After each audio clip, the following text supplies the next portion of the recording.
how do you prioritize time for prayer and devotionals while trying to balance family, work, and other obligations?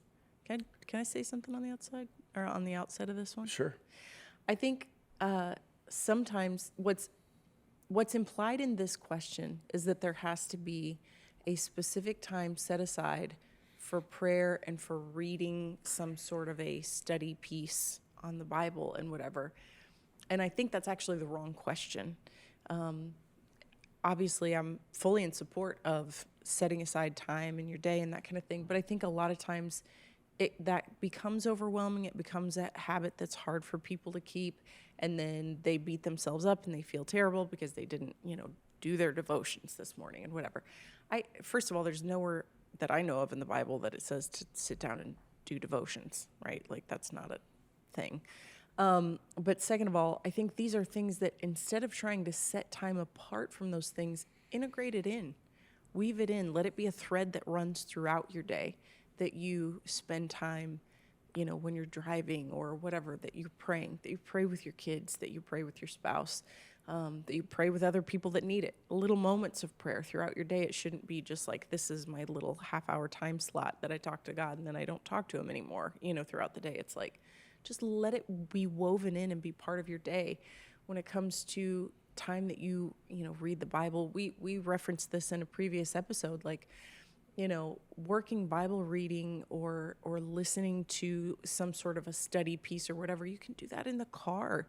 You can do that with a family member. You can make that something that you're just weaving into other parts of your day. And so I think when we talk about prioritizing it, I don't know. Again, I'm not saying don't do that. For a lot of people, it does work to have it be the first thing that you do in the day or whatever. But if that's something that you've struggled with, having this consistent hour in the morning or whatever, I think maybe that's the wrong question then. Just like maybe reading the whole Bible in a year is the wrong question.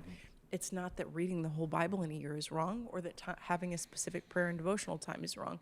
But maybe it's more about weaving it into the context of your daily life than it is trying to create this separate segment or time slot.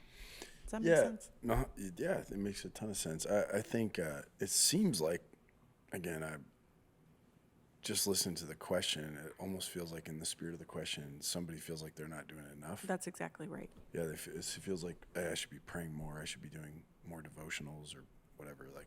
And I think I think you want to pay attention to that feeling and then kind of dig into it and go, am I feeling guilty? If I'm not careful, this could turn into a box checking. So, hey, I checked the box, cool. Okay, good. I'm done. I got that done. And it's just, like you said, instead of it becoming a lifestyle, or it becomes just almost instinctive and organic, so I think probably a good metaphor would be, let's take family, let's take marriage, right? Like, you think about, like, in our relationship, like, we have some conversations that are like totally shallow. We talk about something dumb. We argue about songs or whatever it is, or we're watching a TV show that's pretty mindless or whatever, love at first sight or whatever it is. Love is blind. Love is blind. And, we're like, oh, these guys aren't going to make it. These guys are definitely going to make it. We pause and discuss. Yeah, they're going to live. Stop and yap. Yeah.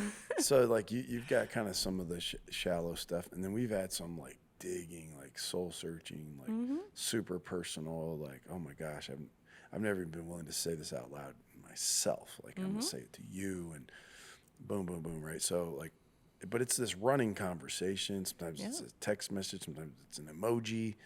Sometimes it's, a reel. Like, it's just like this constant communication that's caused our hearts to be intertwined and to be connected. So when you think about, like, devotional, it's like, okay, this 5 minutes, like, how do I make space for this? I think, maybe, like you said, rethinking it a little bit. Like, there are sometimes, like, in your prayers might be very almost shallow, like, a little bit surface, like, Lord, I'm thinking about this, I'm wrestling with this, and sometimes it's deep soul searching, like purging, opening up your heart, bringing your pain, your grief, your fear, your worry, like, and really letting the Lord search you. I think God does speak through his word, but again, I think there is some time for a shallow, like just, shallow conversation. And I think some time for a deeper one. So I think you kind of go, what are my rhythms for that? And, there's practical things like your drive, like I mentioned before, drive time. Do you prefer to listen to things? Is it maybe, again, listening to the Bible, listening to somebody talk about the Bible, listening to messages, pausing it, discussing it with somebody else? Do you have a group that you're in, or do you have a confidant or a friend that we're going, man, I've been wrestling with this. What do you think of this? And, again, all of that, I think, it being a little bit more organic than just, did I get it done? I would say also with family, like maybe instead of seeing it as separate from your family work obligations, whatever, like maybe you go, this is something we do as a family, maybe we go, hey, we're going to all talk about Sunday's message after church, or we're going to, we create a rhythm for, hey, let's listen to this, this podcast together and discuss it. Right. By the way, resource recommendation. There's a podcast called Exploring My Strange Bible by Tim Mackey. So I mentioned the Bible Project. He's one of the guys that is part of that. But he has is like a separate podcast of like messages he's done before, Exploring My Strange Bible.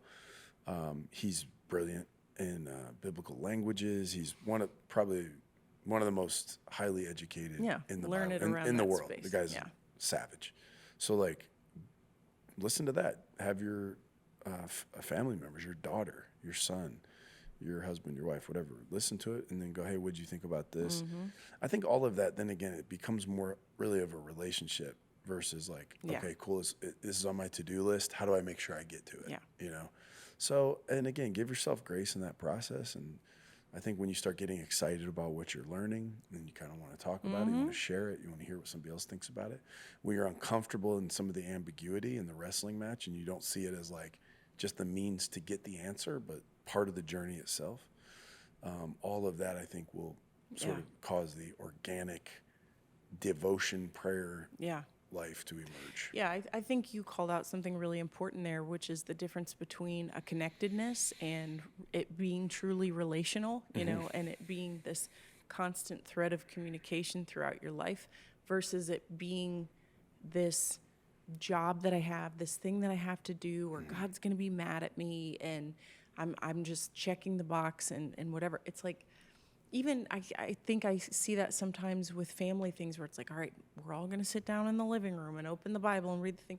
Again, if that's working for your family, that's wonderful. I'm not trying to bring that down. I'm just saying that, you know, having some of those more organic conversations around like, this is the thing I listened to, and or this was the scripture that like, it was kind of tying my brain in knots, and then I studied it and maybe I'm thinking this, what do you think?